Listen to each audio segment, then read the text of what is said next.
that lagging out? No, we're good. That's weird.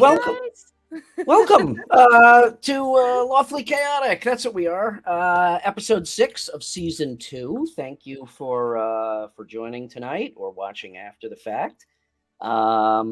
With me, as always, are my awesome co-hosts, who I could not do this show without. Sharon, the fabulous Barrybot, and Hello. Jason, the amazing storyteller of TTRPG Academy.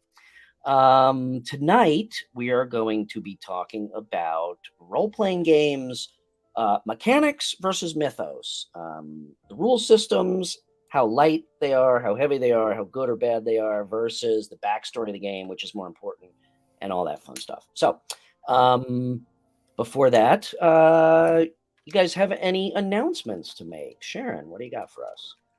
I got nothing except it's really rainy over here and very cold. So, yeah, I'm not used to. We got snow in them water falling dire from the hills, sky? Barry. We got snow. I heard you guys are getting the storm of the century for California. Yeah, so crazy. Actually, the whole West Coast is getting pretty beat up right now. Pretty badly. Yeah. You know what's funny? My son and I were talking about this in the car today. The West Coast and the East Coast. That's great. That wasn't it? No, that wasn't funny? I must have missed the punchline. Well, he said it was funny. That's the whole story.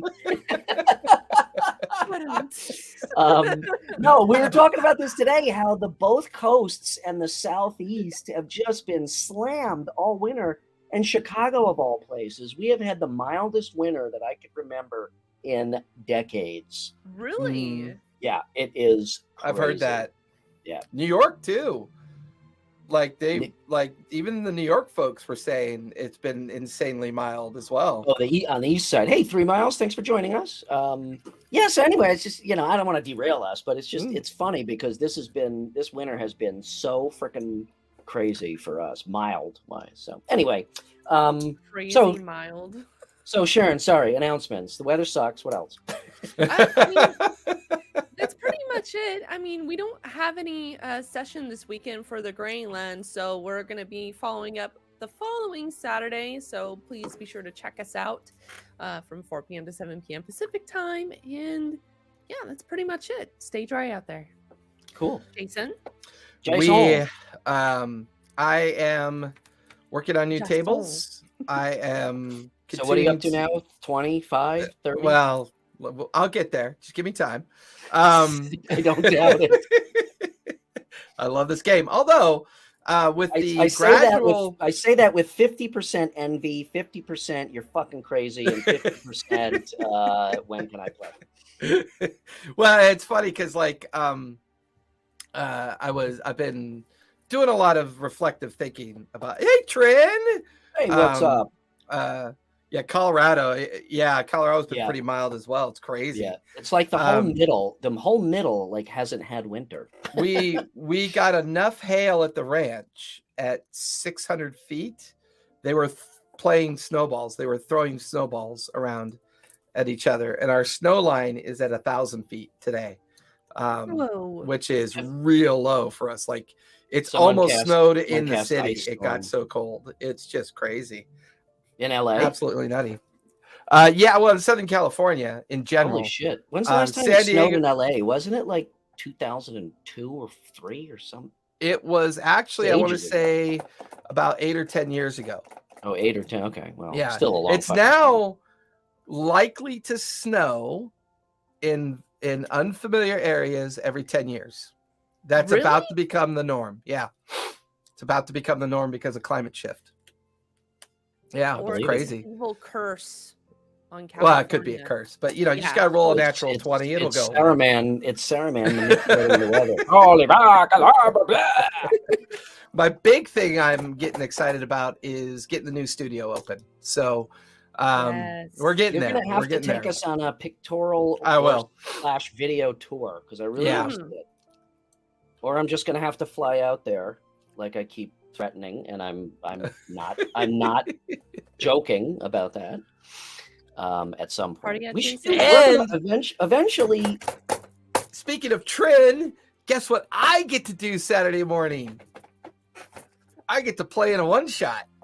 Nice. My Age of Empires group that played for over 2 years, we took a break, and people are going to go their separate ways and do their own thing. But one of the players, Rob, promised us a one-shot because he's a really good DM as well. So I get to play a gnome bard that is the love child offspring of Rob's character from the campaign that we played in. That's awesome. That's awesome. I like that bridge there. That's cool. Right. It was so cool. It was so awesome. That is very cool. Sweet. What about you, Brad? What you got going on? What do I got going on? Finished that project I was working on for Critical Role. Nice. Wrapped that up. I sent them. It's an internal thing, so you won't see it as I show it to you. But I did send them a little kind of extra gift, which hopefully they will use, and that's all I'm going to say about it. That's awesome. Otherwise, I am writing the campaign to start. Yes, baby. Yes. Yes, baby. And that is about it. Yeah. So let's jump into this thing and talk about game systems and backstories. And Sharon, what have we chosen to kick off this conversation? Well, everyone, today's topic will be about comparing mythos and mechanics. Our two fine examples for today is Shadowrun and Dark Sun. Ooh, both dark and scary. I've Yeah, kind of. found my second edition Shadowrun book. I could not find my first edition. I know I have it somewhere, but I think I've got it here somewhere. they are current. I do have it, and I also found. Everyone's doing show and tell right now. Yep. Yeah. My stack of source books and modules for the game. I still have all of them. Shadowrun? Right? That's You all. know, Shadowrun. Roy, you know what you could use those for now is you could use them to keep your couch legs even. I was just going to say kindling. No, I still. So what, Barry? They're on. What are they on now? 6. They're on 6th edition right now. So okay, And I who's running it? Is it Paizo that runs it? No, it is Catalyst. I wanna share it real quick. Catalyst rebooted. So Catalyst must have rebought all of the FASFA stuff because they also rebooted BattleTech as well. Sorry. Correct. Yeah. Correct. Cool. And Barry and I were talking about this before the show. So I bought BattleTech because we played that big time also. I haven't delved into it yet. And hey, Gary, what's up? By the way, Gary, we're starting to play BattleTech again, so buy the game. I forgot to tell you that. But from my understanding, they bought, I think Catalyst's gig, maybe it's just FASA games, but they buy these games, they simplify them, and then they re-release them. And I think for BattleTech, that's an awesome thing to speed up gameplay. I am on the website for Shadowrun, and I don't know if they were trying to make it look like the website was designed in 1989 when the game came out. But it 3 miles. sucks. Yeah. 3 Miles is talking about Mech Warrior, the Mech Mech Warrior Warrior too, PC system that came out. Yep. Yeah. But this website, M is in Mary. Oh, I thought neck. I was like, okay. That's... But the website, unfortunately, is like, it's fucking piss poor. If they were trying to make it look like it was designed in 89, they are geniuses. Otherwise, I can't make fucking heads or tails of what they're trying to communicate here. It's all like downloadable PDFs. Well, I can't find the book anywhere. It's on Amazon, but I can't find it on their website. Yeah, I think this is kind of a typical outcome of opportunities that start in Kickstarter, and they get really popular, and they kind of outpace the digital repository of where they keep stuff, because their Kickstarter stuff looks beautiful, like all their design work. I mean, you're a designer, looks gorgeous, but then you go to their website and you're like, okay, now I know who the redheaded stepchild is. It's their website. It's Shadowrun in their case. Yeah. But I don't want to get too far ahead. I want to let Barry intro us into the game, because this is still my favorite mythos of all the role-playing games I've played. So I do have, a lot of passion for the game and a lot to talk about. But like I said, I don't want to get ahead of myself. Okay. Although, can I play the clip as the intro? I think I gotta share this. You gotta share this surprise for everyone watching. I do not remember this, or either that, or I shut it out of my mind because it was so atrociously. It's terrifying. Hard. I remember it. It is terrifying. And I immediately went out and bought the game. I gotta share this with you guys. I don't know if I'll do the whole 4 minutes, but this is just you just gotta watch. Peak Shadowrun era.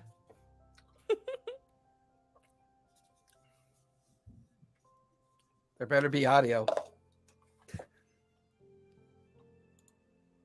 Yeah, there's audio.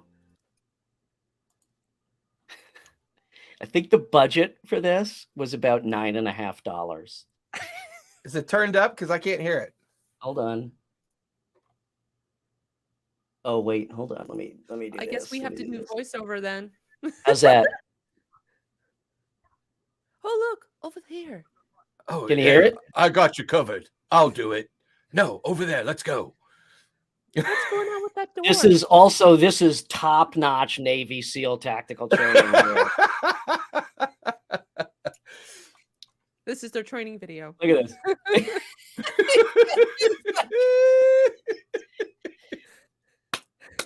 It is just, I mean,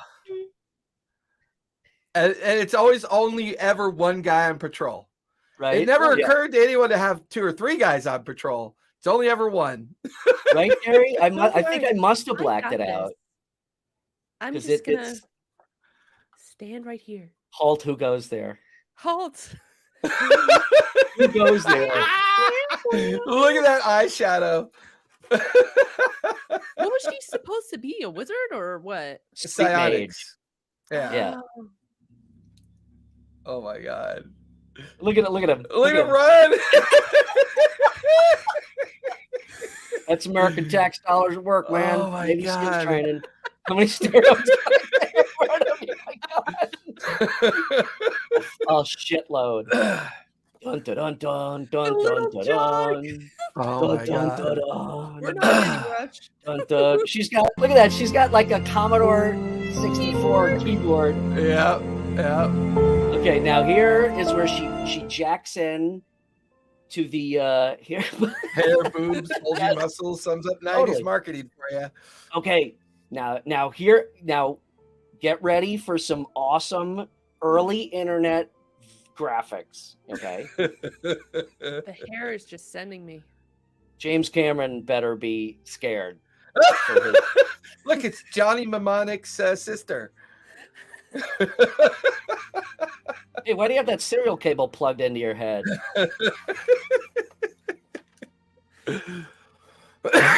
Is it sad that this just makes me want to play the game?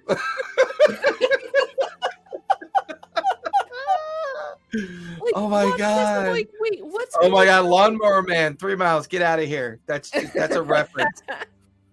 That is a reference. Cat 4 cable glued to head. Right. That's Renraku arcology right there. I know that. See, I remember my game lore.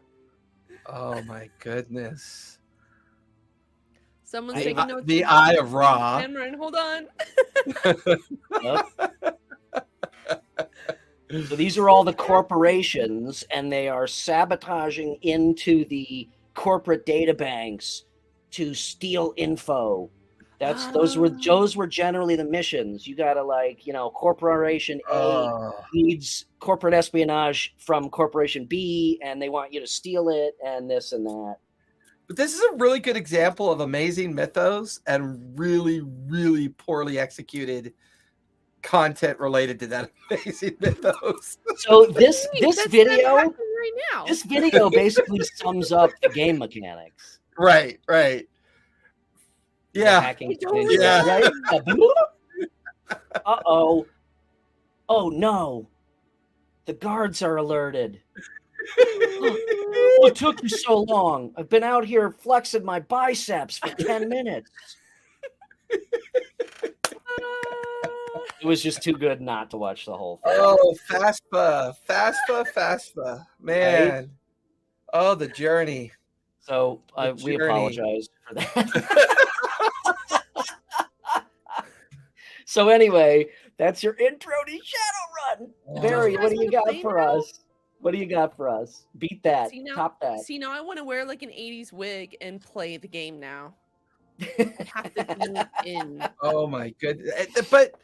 But you know, Can't interwebs. Muscles can't save you on the interwebs. Can't flex your way out of this. Oh my god.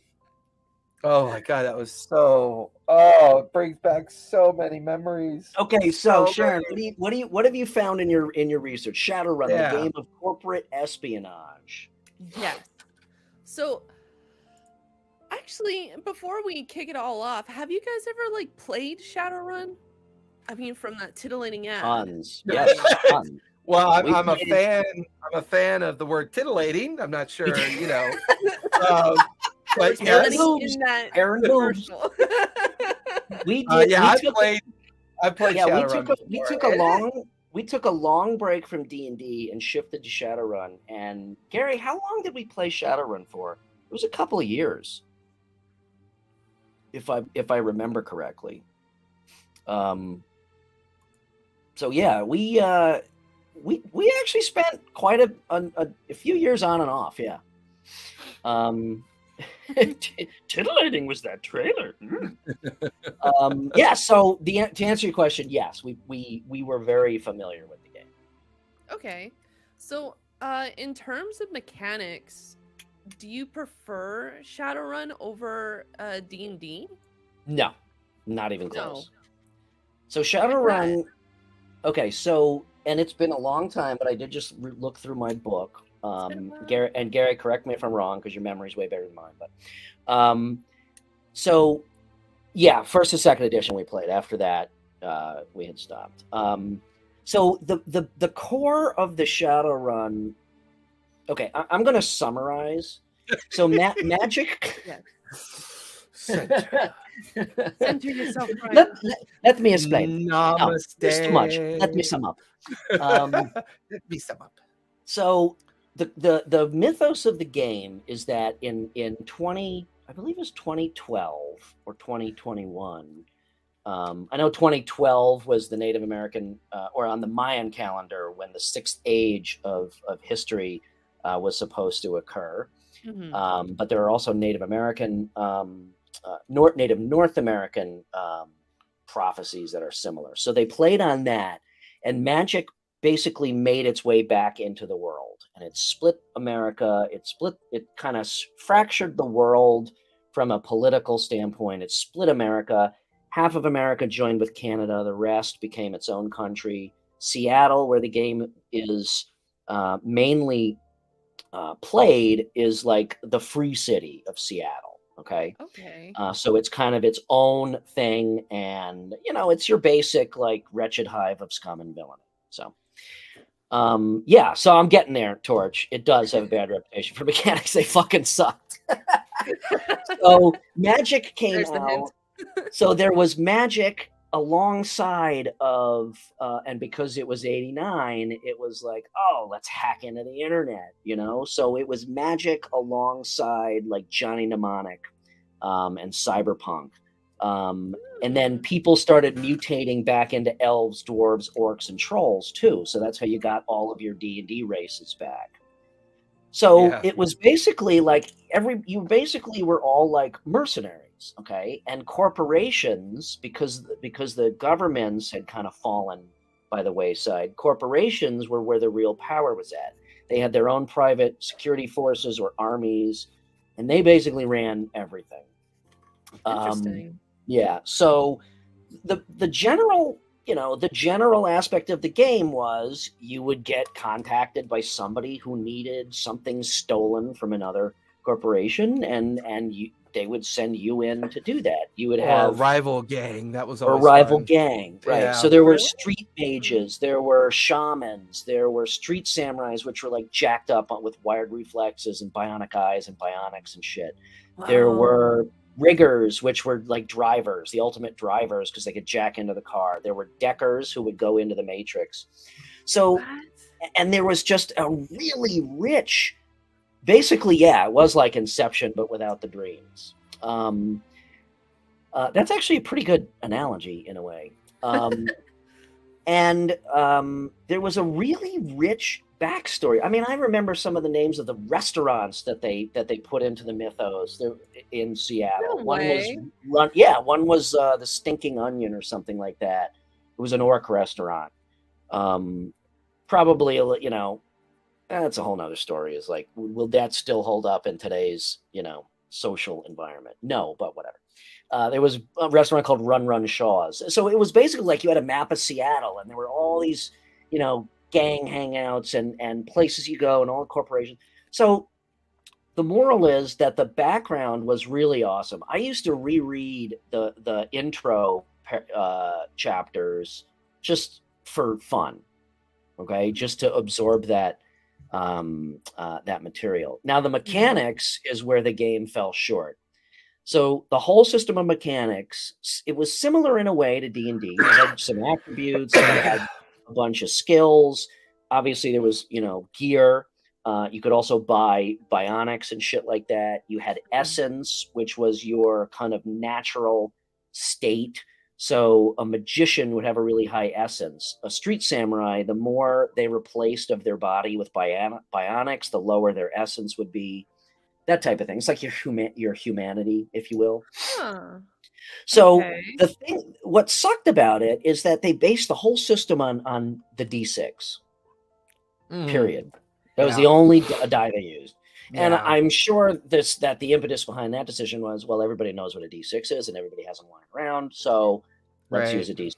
Or maybe they're trying to be different because the D20 is so prevalent. It could have been. It very well could have also been. Let's try something different. So your skills and attributes were it told you how much dice you were able to roll to complete a task. Okay, so the task had a DC, if you will. All right, if you had to make like a combat roll with a target of 5. You would look at what skill you had and say submachine gun, all right? And that skill would tell you how many dice you roll. If your skill level was 3, you'd roll 3 6-sided dice. Exactly. 34 d6s. Your cyber modifier. So, and then any die that met or exceeded that target number was a success, okay? And then there were modifiers that could modify the target number. There were modifiers that could modify the number of dice that you had. In theory, it's not a terrible idea with those successes and failures, but the fact that they only used a D6 limited the system. Yeah. And basically, like, if it was the same system with D20s, it would have allowed for a much wider range. So basically what we found is, unless you're specialized in something like a decker, you know, a hacker or a magician, in terms of fighting, if you were in a street samurai that was fucking, you know, enhanced to the balls, you're going to get your ass kicked, because it was basically because the mechanics were so shallow in that regard. You were either super skilled and would basically always succeed, or you would never fucking be able to make a skill roll. And again, Barry, correct me if I'm wrong, but that was my recollection. And so it carried the story, and the fact that the game was so different because it combined super high tech and D&D type, was able to carry the game for us for a long time. But what ultimately got us to quit were the Shadowrun was roll 6s again and a new roll. Yeah, it was something like that. Like you had an extra dice pool. Yeah. So what ultimately the reason, I'm sorry, go ahead. Oh, you know, I was just about to say there's actually 2 dice pools. There's the karma pool and then the dice pool. Right. And it was like bonus dice that you could add. So long and the short of it is, like I said, what carried us in that game was the story solely. Because the mechanics, we just kind of, you know, we tolerated and eventually stopped playing because we realized, well, these mechanics suck. So there's a perfect example of a game that had, in my opinion, and I think, you know, a lot of people who have played with it, it was totally unbalanced. That was also a product of the way they set up the mechanics. So again, If you wanted to fight, you had to be an enhanced street samurai, or you were getting fucking killed, or maybe a troll. If you wanted to do anything technical, you had to be a full-on hacker. Well, I have a question for you, Bri.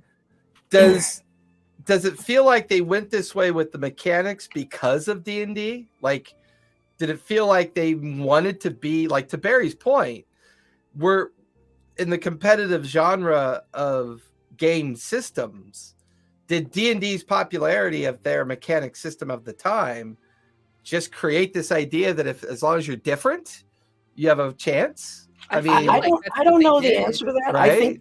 I think that could be very well could be the case. I mean, BattleTech also was a D6 game, but that was a tabletop war game. Right. And those rules were fantastic. That game was great. We played that for a lot of years too. So I don't know the answer to that, but you know, Gary's right. It also, because the way the system was, it also allowed for extreme imbalance in different characters. So, like I said, the long and the short of it is here's a game that has a fantastic creative story that brings two major genres of creativity together, and yet fell short because the mechanics sucked. Right. And to answer 3 Miles' question, I've always stated that I can adapt anything to 5e. It's not that hard. I think. Yeah, I was just about to say, can you modify it? Mm-hmm. Oh yeah. I think with this game, the trick would be so another aspect, and this kind of goes towards the imbalanced. Should have could have worked. Mm-hmm. Yeah, kind of. Yeah. But another thing is that so if you were a decker and you hacked into, so like every mission that you went on, invariably, you didn't have to have one, but invariably you had a decker, because you would go in and disable the security systems and access the cameras and all that shit. You know, like Ocean's 11 or something like that. Right. The problem is that it was like splitting the party. So you had your decker over here running around in the interwebs, and then you had your party actually over here fighting. And then if you had a rigger, he was sitting in the car in the fucking alley. So it was. That's it, really? So it was very difficult also, because, like I said, the whole aspect of the hacking part happened very much apart from the actual mission of running around shooting people. Right? They were happening at the same time, and the hacking affected what you were doing in the mission, but you weren't together. It was like you split the party. Mm. So there were really some major holes in the mechanics. I think you could adapt it to 5e. I think the most difficult thing would probably be figuring out how to do the decker aspect and how to do an internet and hack in and do that shit. But otherwise, I mean, it's like anything else. It's all difficulty rolls. You know, you'd have to modify the skills, and they have a pretty deep skill web, which is very cool. So here's the skill web. Mm. So that's even more in depth than 5e. But again, it was because the mechanics were so shallow. It just fell short. Ooh. Yeah, well, Hackers do that? exactly. Well, But it wasn't directly like you were like, okay, I deactivate the alarm on the door. Okay, fine. Now you guys play for 5 minutes till we get to the next alarm or set of cameras. It wasn't literally like, you could reverse the gravity and fuck people up. But I think it also lends into an idea of mythos in general, which is the mythos of Shadowrun established in the late 80s, early 90s culture was based on a lot of limited understanding of technology and expectation of that technology.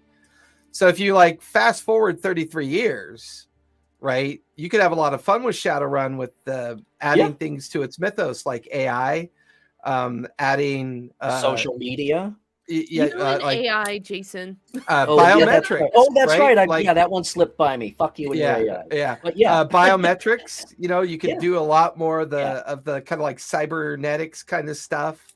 You could like borrow from things between 95 and 23. Now that's a cool idea. Is like if your decker could actually manipulate your wired reflexes in a fight. Yeah, like that's almost not all that dissimilar from what an artificer does with infusions. Exactly. Yeah, and not to like sidebar it too much, but like the video game Cyberpunk kind of plays off of that too.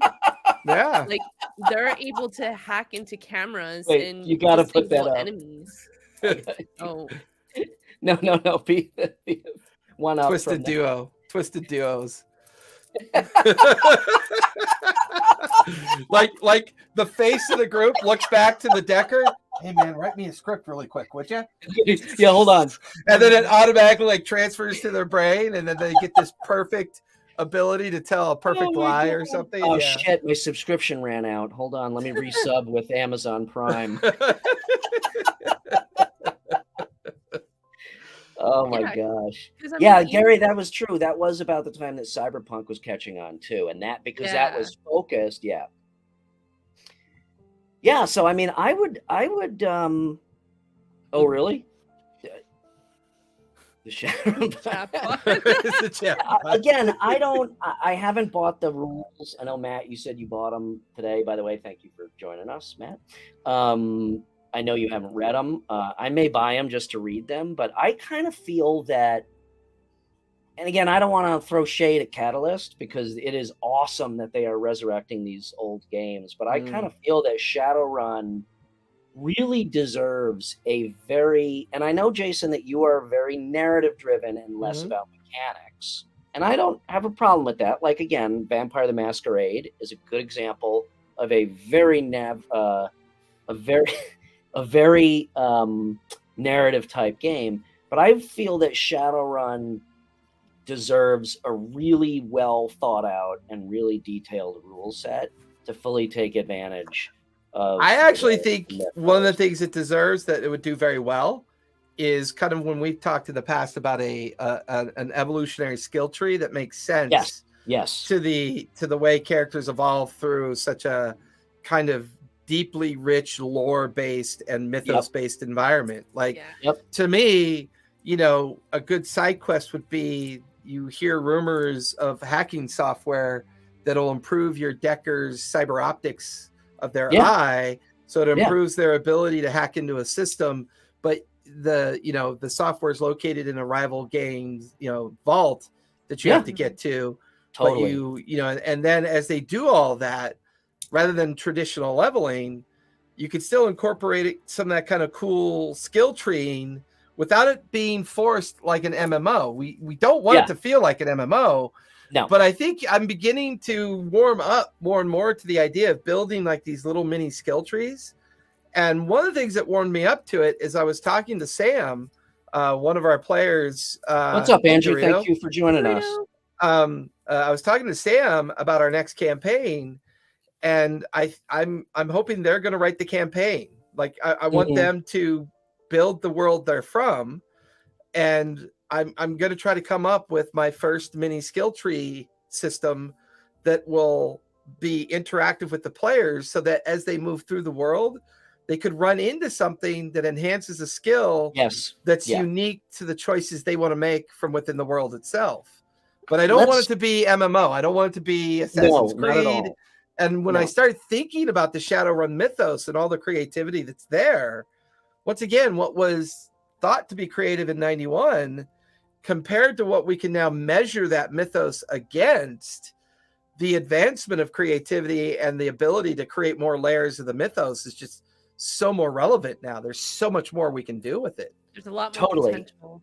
Yeah, much more. Let's we need to talk offline about what you just said about the skill trees and whatnot, because I really think the more I think about it, the more I like your idea of no levels, and the more I think this game would be a prime target for my idea that I said, which is just that, these evolutionary skill trees on a much larger range, like 1 to 100. But like smaller chunks, like smaller evolutionary chunks. That's what I'm saying. That's why. So it doesn't feel like an MMO. Like I've been watching, I don't know if anyone else has been watching, but I love to watch the Rad Brad, and I watch right now I'm watching him do I watch him do Hogwarts Legacy.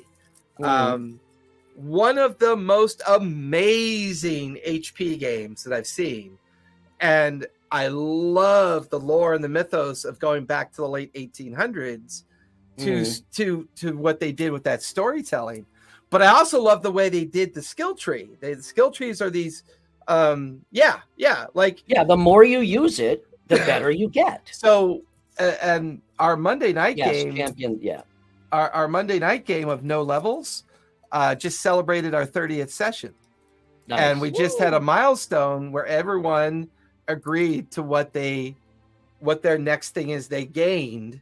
Some people gained a little bit more ability, some gained this, some gained that, but now their hit points are degenerative in the sense that they're now at the point where they'll no longer get hit points unless they role play it in the game itself, like whether or not they interact with something that bolsters their constitution.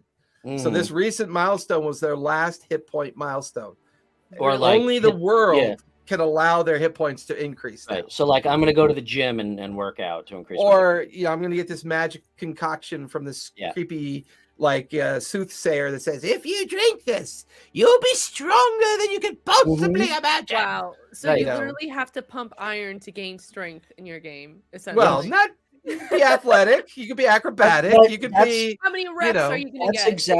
That's exactly what I was talking about last time. The more I've been thinking about this is, and I think what makes it work, to your point, is smaller chunks. So utilizing the 0 to 100 system so that you can do these little bumps so that the player feels like they're constantly improving, but it's not going to make such huge jumps that they're going to be, leveling up in power at an insane rate. I think if you take a look at Elder Scrolls, I love all this mythos we're going down to because they kind of all come back to each other.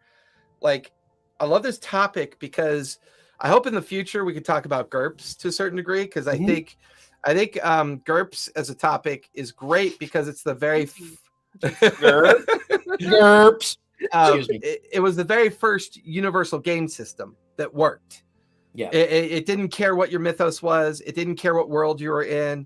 It was designed to be a universal rule set to be used in any theme that you want to use it in. Well, Champions was shortly after and very similar. And Gary, by the way, I did find my Champions book downstairs too, but I didn't bring it up here. But Champions was it utilized superheroes as the basis. Yes. It was very similar. It was not dependent on superheroes. Yeah. That came out about the same time as Marvel Superheroes did. Marvel Superheroes was also a very, I don't want to say shallow rule set, but it was somewhat shallow also. It worked a little better than Shadowrun. But Champions was also, even though it utilized superheroes as the basis, it was also an open kind of game system. Right. So this was also one of our topics, the other paranoia. Yep. But once again, when I look at paranoia and I think of Shadowrun and I think of gaming mechanics, I think the one thing we get from the 5e core system is the idea of a simplified skill set associated with something called a difficulty check. And then a kind of formula we can follow to keep the pace going with a level of creativity. Now, that's the active use of the mechanics. I think to the point that we were kind of talking about is in the old mechanics of D&D and some of the older systems in general, your downtime mechanics were the background things you used to do until you got back together again in one of your sessions. Hey, Sam.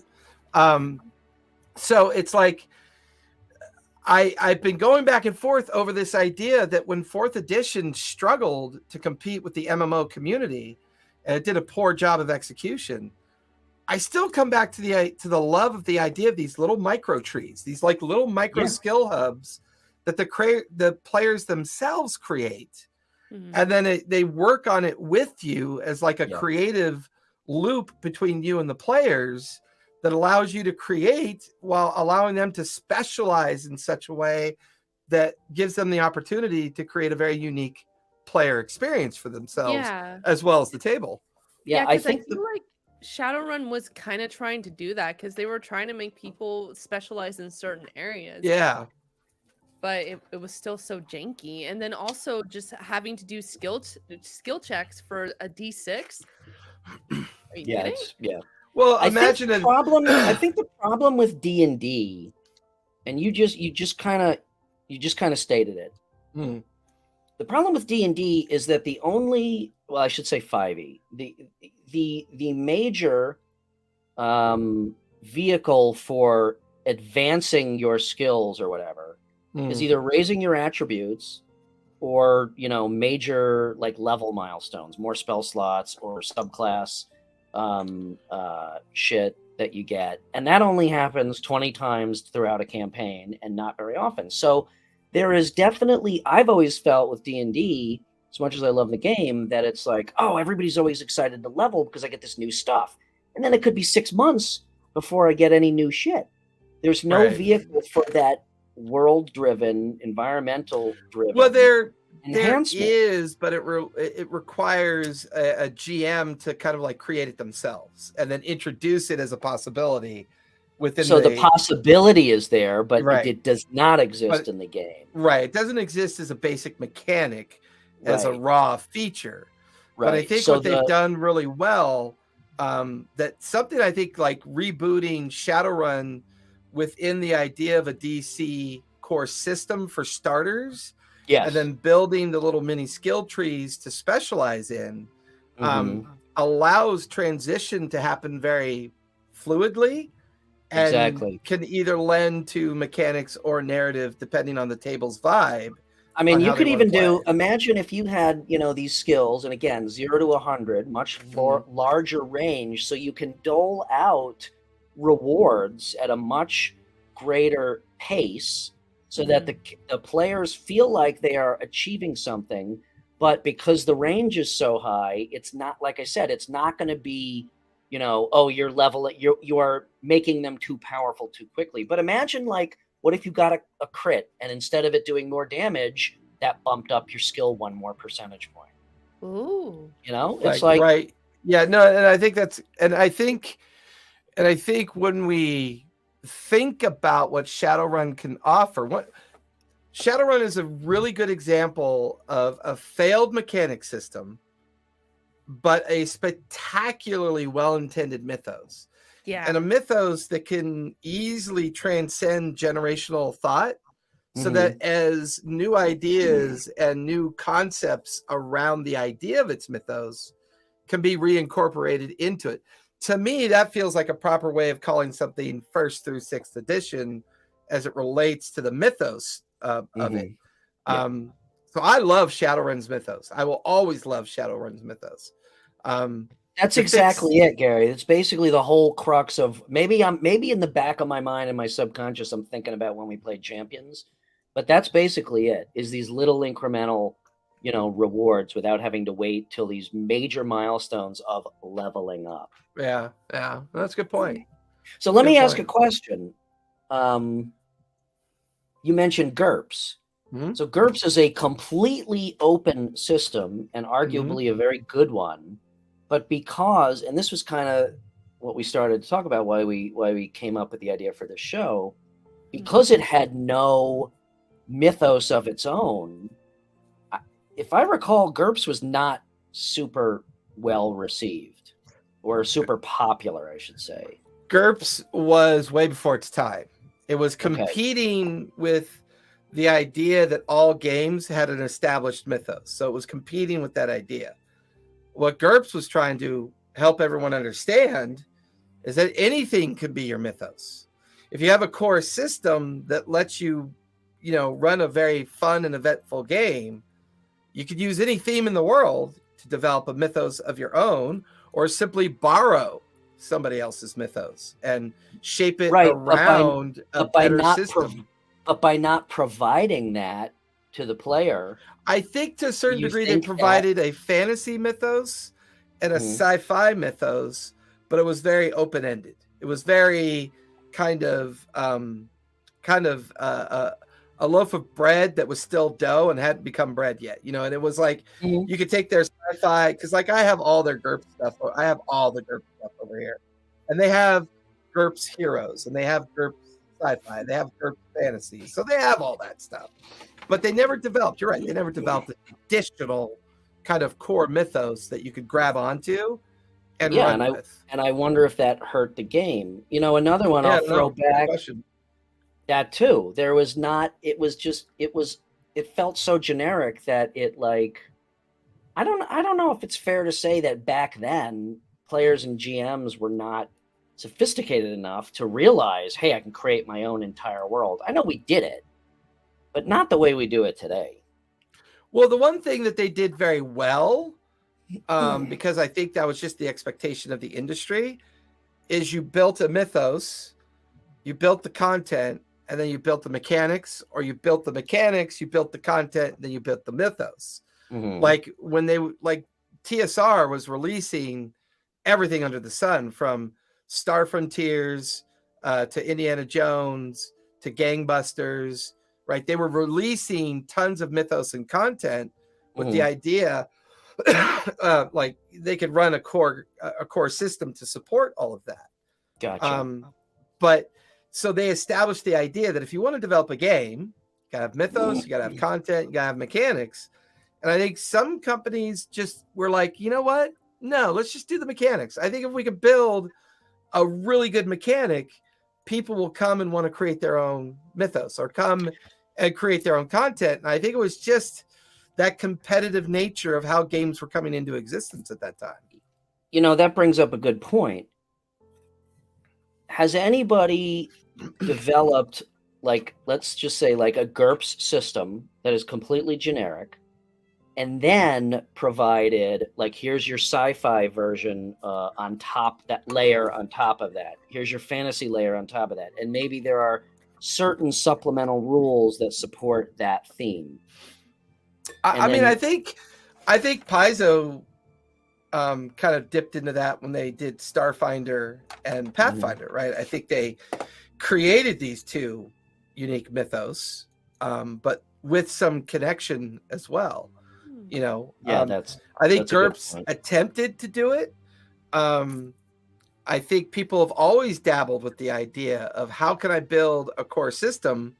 You know, how can I build a core system, provide the idea of mythos, but not necessarily.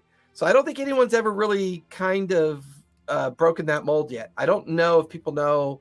I don't know if creators find it interesting to write just a mechanic system.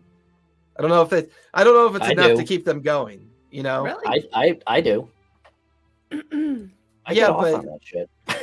Sitting down and doing a skill tree. But at the end of the day, you're reinforcing what GURPS failed to do, which is they built a great system, but there was no mythos. But me as a creator, I gotta have some support it with a mythos. Well, yeah, I gotta have some juice in the meat, man. I gotta have a little bit of creativity to be able to write a mechanical system.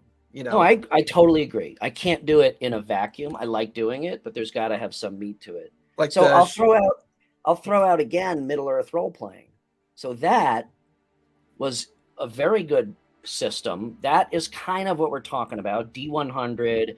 You know, if you were a wizard, you could still use a sword. You could still wear armor. You know, it's like the more you wanted to do, the less, you know, you'd be kind of good at a bunch of things or really good at less things. And I'm not saying that the mythos wasn't there, because it was the Tolkien mythos. But the difference being that the Tolkien mythos was so already established. That's where I'm with you on that one. That we didn't actually spend a lot of time playing, because it kind of felt like, well, we're just going to play the movies, and there's not a lot of. Yeah, I agree with that 100%. It was really hard to get into the Middle Earth mythos because it was already so established in my mind. It didn't feel like a fantasy playground to me. Like I couldn't find a playground in there.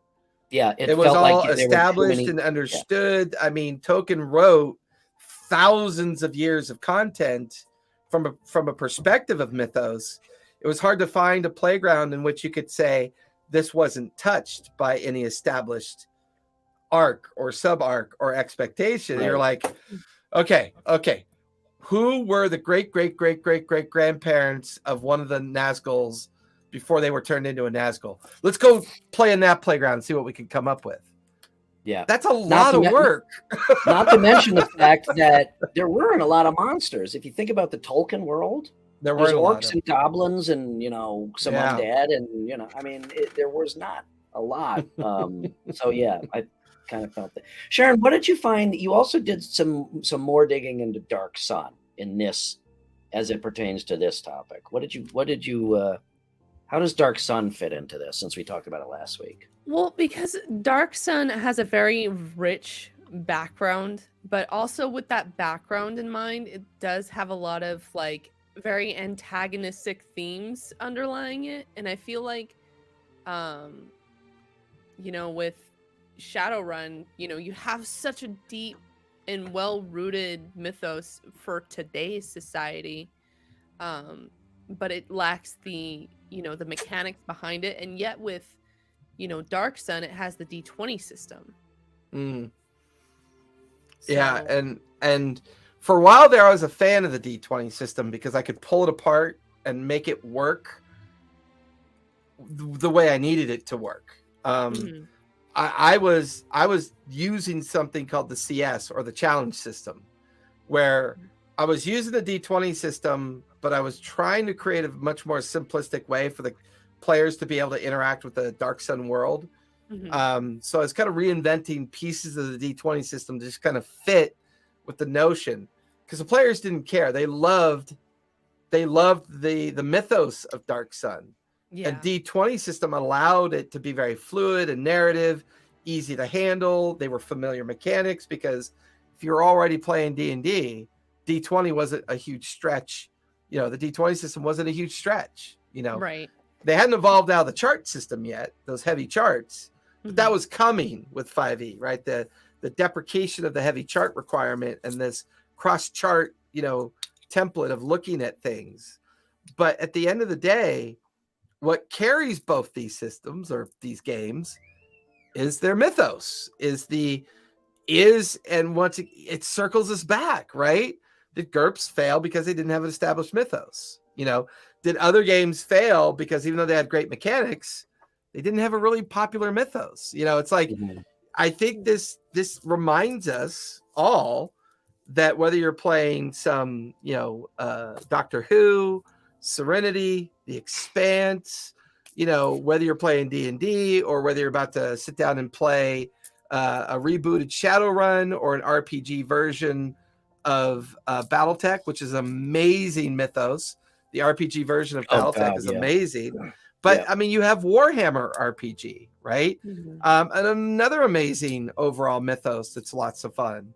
But at the end of the day, we need to tie it into a mechanic that's going to be helpful to play. You've got to have a mechanic. You've got to have something that is helpful as opposed to being harmful when you're trying to play the game. And I think Barry's 2 compares are perfect with that. They really do a good job of just stating something that now has become more obvious, because we look around and there's thousands of games we can play, whether it's online, on our phone, on our Switch, or on our console, or on our PC, or at our table, right? We're exposed to a lot more mythos. And now we're like, cool, I have unending mythos, but I don't have a universal system that works yet. I don't have that system that I feel like I can plug and play into absolutely every kind of mythos that might come my way. I've decided I'm going to rewrite it. I'm going to write it, but it's going to be called Burps, Borderless Universal Roleplaying. Burps. You got the burps and the GURPS. I got the burps and the GURPS. It's interesting, though, because I wasn't sure what the answer to our question, what's more important, mythos or mechanics? And after having this discussion, I kind of feel like they are both important. I don't think either one could survive without the other. But given our example of playing Shadowrun for a long time, even though the mechanics sucked, I would actually say that I think the mythos is more important. I would agree too. To at least draw you in and give you something to latch onto, you know? And if you talk about homebrew is just as much creating your own world and stories as it is, oh, these rules don't work. Let's rewrite this portion of the rules and redo this and rejigger this and whatnot. So yeah, and I would agree that Mythos is the most important thing because any mechanic system can be developed out of condition and circumstance, right? You can create condition and circumstances and try to come up with a mechanic that resolves those.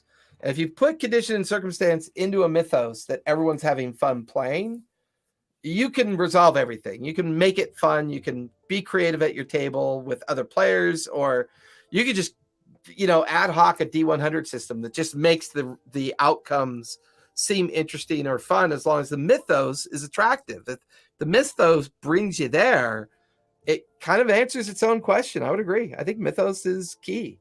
I think it's very key. And I'm not joking. I actually think I am going to start jotting down some notes on coming up with a system, a D100 system. 3 Miles is absolutely right. That's exactly why, even if they put out a piece of shit, you're still going to watch it because of the mythos. You're still going to watch it. And other than a few really shitty outliers like Thor 3, or 2, or both, or all of the fucking Spider-Mans except for the first one, other than a few outliers. Oh, I don't know. I think the Miles Spider-Man is going to be pretty cool. I think the multiverse is going to be awesome. Oh, I'm looking forward to that. I'm talking about the second two. Two Tom Holland Spider-Man. The first one was fantastic. The second two sucked. But to your point, other than the really shitty ones. Tom Holland is so cute. We may have to have an MCU episode because we are, there's going to be rants involved. Yeah, this is not just games. Rant cam.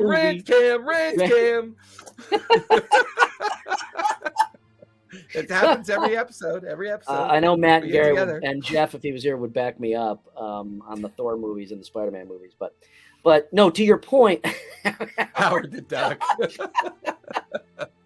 But no, other than the really shitty ones, you're right. Because of that mythos, if a Marvel movie is okay, then it's still acceptable. Right. So I got a question for Sharon. So you have. So you have as of yet only played D&D when it comes to role playing games. Is that correct? Yes. Okay. Now that we have console games too, but I don't think that really counts. No, I'm talking specifically it counts towards the idea of what you find interesting. Exactly. And that's where I'm getting at. So now that we have kind of forced you into digging up all of these old relic fucking game systems. I mean, that commercial was a gem, so I'm gonna save that one. I think that should be next time we send out a space probe to contact alien life. That should definitely be on. That should be our gold record. Yeah, along with Beethoven and Da Vinci, and that. You're like, what the fuck? They'll see that commercial, go, "Oh, that's a dead species. Let's move on." Oh, yes, you're clear of that. That's a hot song. Yeah. So, are you? I don't know. What is your take? I know you haven't played other games, but I think you've started to become familiar with some of these other ideas and whatnot. Mm-hmm. Is there anything specific? And I'm not quite sure what I'm asking you. Is there anything specific that?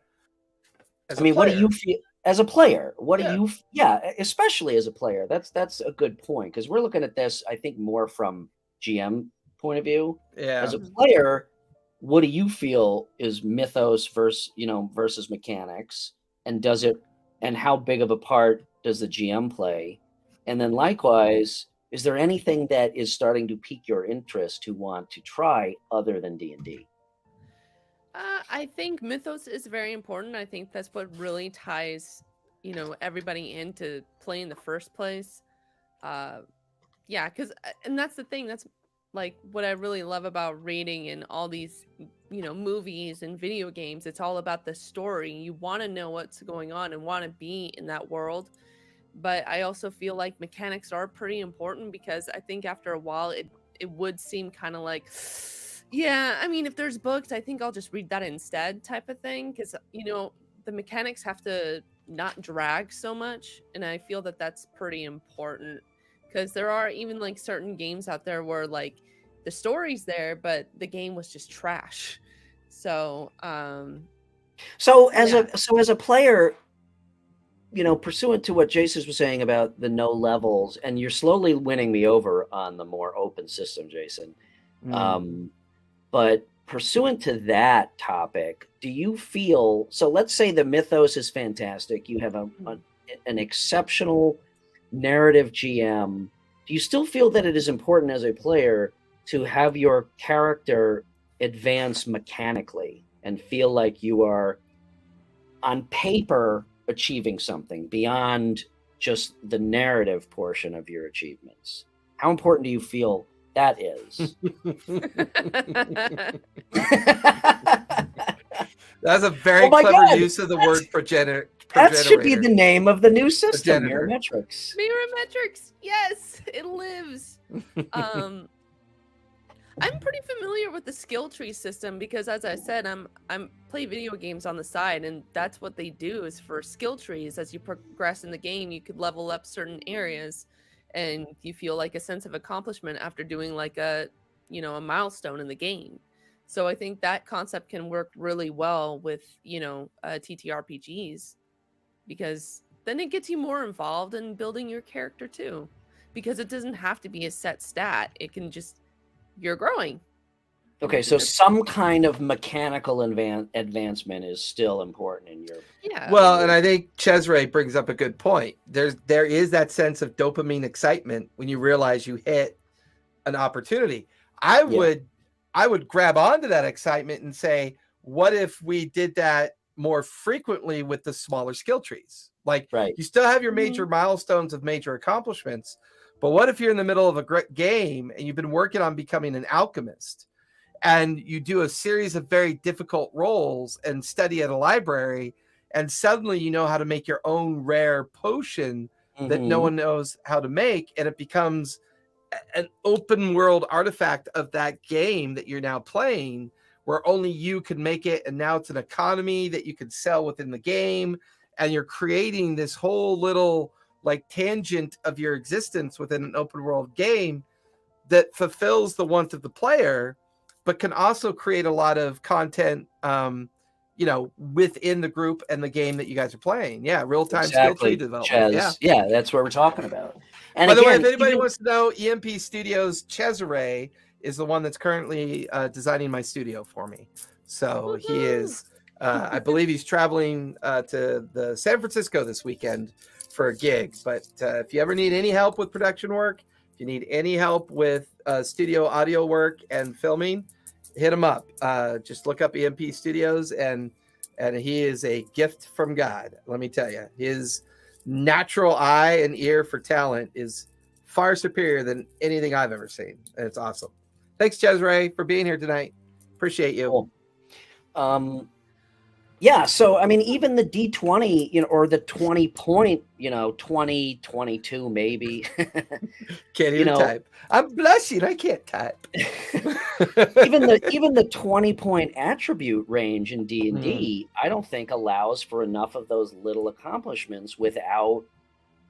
Oh my God, we have so much fun with the like when Barry was building these little trinkets for the party. She was having them made, and then they were getting magically infused, and they became very important to the players as they were given out as gifts, within the world that we were playing in. I've got another player in another game that's fixated on alchemy, and, he blew himself up, because he was trying to come up, it adds another really fun level of danger, but now he's become proficient in making, healing potions.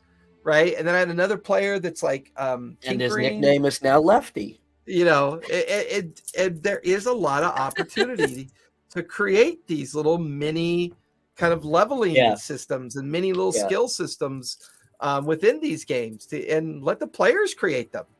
Give them that opportunity. It's funny. My love of charts and skill trees and webs and somewhat not confusing mechanics, but deep mechanics. I I think that, I said it last time. I think that a well-written set of mechanics, the deeper you go, done right, the more you can actually open up the narrative, which is what we're talking about. I think the simpler, this is going to sound very contradictory, but I think the simpler and shallower the mechanics are, the harder it is to have that narrative aspect of advancing your character. Well, and I think it also brings into context, there's always the challenge of that long running game, right? Mhm. So sometimes there's a little bit of hesitancy to begin to introduce that into a campaign, because what if the campaign never lasts? What if you put together this amazing idea for your character and you've got all these mini leveling opportunities, but the game only lasts like 2 or 3 months because of whatever happened? That's a very good point. It becomes a little daunting sometimes to, like, you could begin to see why shallow and simple systems have popularity, because there's very little investment you need to really do to get that game going. And once you've got it going, then maybe gradually introduce some complexity to it with an established game. My favorite conversation to have with the players is, you are your character and you decide for yourself what your character is, but you're in an open world and your character is always evolving. So anytime you see an opportunity to create your own feat, your own feature, your own kind of unique aspect of the lineage of your character, or you want to become something very unique within the campaign, feel free to explore it and see where it takes you.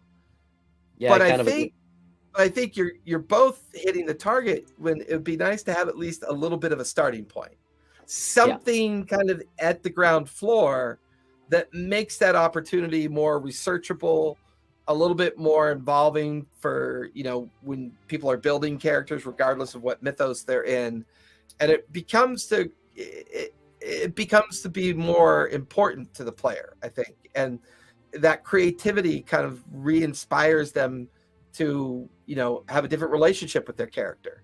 And I think that helps. It definitely helps. One thing that I've always thought about D&D skills, there's a lot of overlap. Again, it is a very limited list of skills. It's based on a very limited set of attributes.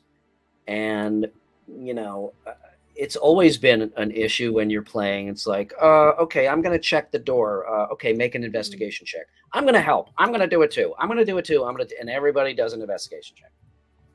Everybody, there's so much crossover. That's another thing is, and they've helped with all of the subclasses, but there is a lot of redundancy from a character standpoint mechanically in D&D.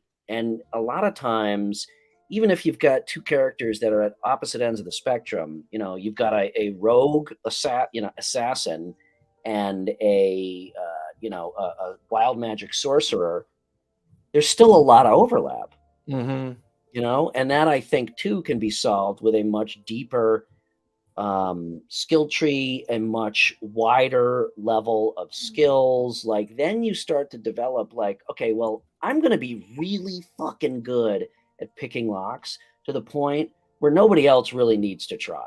And that makes my character special, rather than, like I said, in D&D, 4 out of 5 people in the party are going to attempt to, to fucking open a chest because everybody can do it.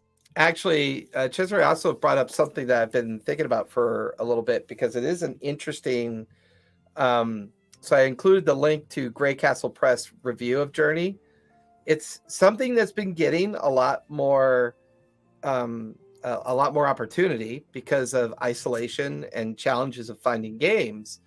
Journey is an RPG solo game, right? And I think those can provide great mythos opportunities as well. Like, these solo games are beginning to burble to the surface, and I've been reading some of their mythos and their lore, and I'm like, wow, that's a great mythos, but I'm not a huge fan of RPG solo, because are these digital or are these traditional RPGs? They're both physical and digital, I think, depending on which one you go with. But we can introduce it as a later subject matter. But Cesare had brought it up as, if it is a solo RPG, does Mythos matter way more than mechanics, right? Because the solo mechanic could be something as simple as choose your own adventure, right? Yeah. Or some other interactive mechanic, and reintroduces the idea that even at a solo level of RPG interpretation, Mythos is still like the main thing we think about when we think about these games. Ooh, really? Yeah, I've heard that. Yeah. Oh. But I think we're in that kind of gray area again, where there's these really popular online games and PC console games that are beginning to show that there's a lot of interesting creative mythos out there of worlds. Once again, if we could just find that one unifying role system, that one system that we feel like we could all use. If you developed mechanics that were wide enough and you figured out a way to combine video game style MMO with traditional role playing to where I could take my character and do some solo adventures WoW style and then come back with the same character to the table and play in one of your campaigns, that would be fucking cool as shit. Well, that's kind of what we're trying to do with the Monday Night Game. We're doing a lot of experimentation there. But you see what I'm getting at? Where it's a very, it would have to be a very, I'm going to throw Adventurers League out only as an example. Right. By name, because Adventurers League has always been a huge fucking piece of shit. Yeah. But something like that, where you follow a specific set of guidelines, but you could take that character anywhere and slot it into a fucking video game and then play it at a table. That would be awesome. Well, you know what, Brian? We could come up with something wholly unique, and we can call them modules.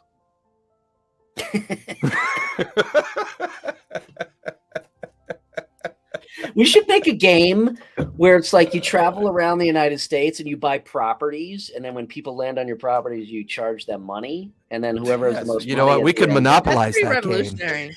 Yeah, we could monopolize that game. I think you're onto something, Brian. Well, I don't know how we did it, folks, but we burned another hour and 15 minutes. What the heck? What the heck? Do we have a topic for next week yet? You know what, chat? Don't forget, you can hit us up in the Discord. Let us know if you'd like us to focus on a topic. Head over to, I think, TTRPG Academy Discord. And as long as I get Kamchatka, risk, baby, risk. That fucking Kamchatka, God, it was always fucking key to that game. I hate that game. That in Australia.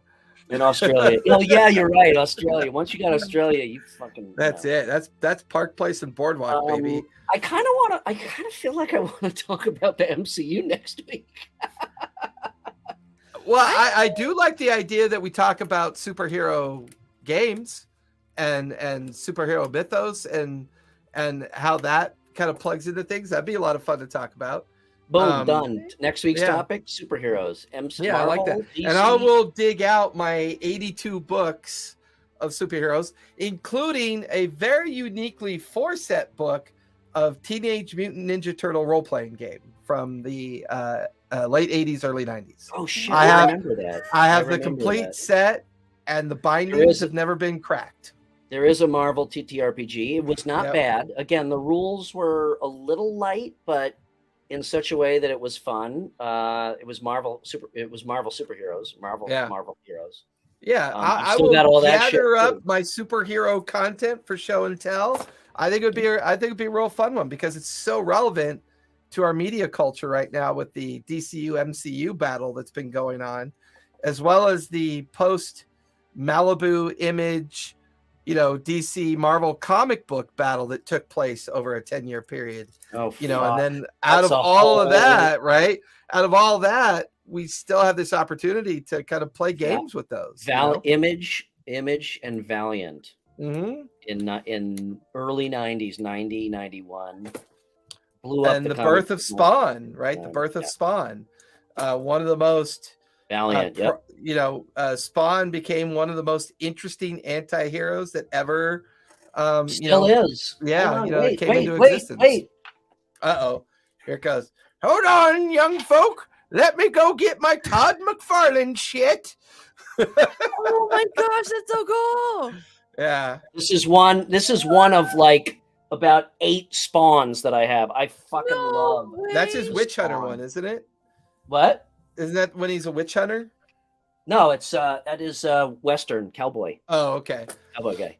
Gotcha. Yeah, That's pretty funny. I think McFarlane is freaking awesome. I love Spawn. Actually, he's one of my favorite. Spawn and Moon Knight are my favorite superheroes. Weren't they gonna make a new Spawn movie too? They're always trying to. They tried. Okay. It wasn't actually horrifically terrible when they did the Spawn movie. There were a lot fucking worse. I've read the comics. They're great. So this is awesome. from Todd McFarlane's Dragons collection. Nice. Ooh. He did a series of dragons a while ago, and I was lucky enough to find that they were on a discount shelf, and I got this one for like $10. No way. Yeah. Yeah. I think She's gotta be clever. She's gotta be clever. I have Spawn 1 Kind through of. probably about 80 or 90, and then a whole smattering after that. But I still have all the original Spawn. Well, Spawn was the first. No, there were comic book It's movies way Superman. before Spawn. Superman was the first one, I would say. Well, maybe the original, 70. Yeah. I Was would that say 79? I would say though that Spawn was the first attempt at like the 90s attempt at creating a comic book genre related to some of the content that was coming out at the time. Oh God, 70s Captain America. That's right. Well, what about late 60s, early 70s Iron Man? You know that. What about the original show, Batman? What about the original Batman? Okay. I think I think. Okay, so welcome to Lawfully Chaotic episode 7, a week early. Okay, we have our topic for next week. Oh It is yeah, going to be we'll explore the superhero genre superhero genre. and let's come up with all the cool role playing games. We'll do some. Yeah, but we may delve out of the game realm for a change and just talk nerd shit in the form of superheroes. All things superheroes, Nerd games. shit you're talking about. That's kind of Bird shit? bird shit or nerd shit? Right. So we have our topic for next Bird week. shit or nerd shit. That's the episode. And we have Okay. copyrighted yet another one-liner from our famous Barry Bot. The t-shirt money just keeps rolling in. All right, rollies. Rollies. Okay. Rollies. Chat, do rollies with us. Ooh, I can do rollies. Rollies. I'm gonna do my rollies in chat. I'm gonna do my I'm rollies. still going to in use chat. my little teeny tiny 10mm die. I'm gonna go with the blue one. It's I been doing barely pretty use good for this me, although not tonight because I got a 7. Ooh, 19, baby. Damn. 19. I got a 7. Woohoo! His first rollies Wow, in like Jason, yeah, 8 you haven't episodes, won in a man. long time. Unfortunately, Jason, I'm sorry, we're out of time. Goodbye. Everybody's rolling now. Digital dice doesn't count. I agree with Gary. Or Hey, it doesn't count. Digital dice suck. That's going to be what we're going to do. One episode, the whole episode on real versus digital dice, and we're just going to hash it out. So to roll us out of here, folks, if you've got a fun mythos and a group of people that want to play it, don't get hung up on the mechanics. Find a mechanic that works. Try it out. If it doesn't work, try another one. But if you find that mythos and you find that genre and theme that brings you and a group together on a weekly basis to sit around a table and be creative and exciting opportunities and time with one another and create that place you want to play. If the mythos drives you to it, do it. If the mechanics makes you struggle, that's okay. There are plenty of options out there to experiment with within whatever mythos you choose. As long as you're playing, you're having a good time. Very well said. With that, Barry, where can we find you? Hi, Nope, guys. I looked the wrong way again. God, I am never going to get that down. To the left, to the right. Right. Hey everybody, thank you for joining us for another episode of Lawfully Chaotic. You can find me over here at BarryBot over on Instagram and anywhere else on the interwebs, I suppose. And you could also catch me on Saturdays over the Graying Lands campaign on the TTRPG and Lawfully Chaotic RPG&Co channels. Unfortunately, we're not going to be airing next week, but you could definitely catch up on recent episodes. So please come check us out. She's referring to Graying Lands, Bri. Oh, okay. What? And Brian, where can we find you? In Chicago. Bum. Linktree.ee/rpgandco.com. Instagram's still the best place to hit me up. Also, rpgandco.com. Hit me up anytime to chat. I love talking about shit, obviously. Especially if you want to rant about something. All over it. Sharon, thank you as always for your research for tonight's show. Much very awesome. You can find me over at TTRPG Academy on the Twitch space. On that space, you can find all my other socials. We have all of our previous games on Anchor and YouTube. If you want to go back to the beginning of some of my campaigns that ran for 2, 3, and 4 years, they are out there for your listening or viewing pleasure. Listening pleasure, I think, is more realistic, as you know, it's always in the background. But yeah, if you want to catch us Monday nights with Pike's Promise, or Sunday nights with Debtor's Gambit, or Saturday nights with Graying Lands, come on over to the Academy Twitch and hang out with us. All right, everyone. As always, TPK. Yeah, I don't remember. Story, play a game, and be kind. Woohoo! What she said, which is awesome. Good night, later. Thanks for joining us all.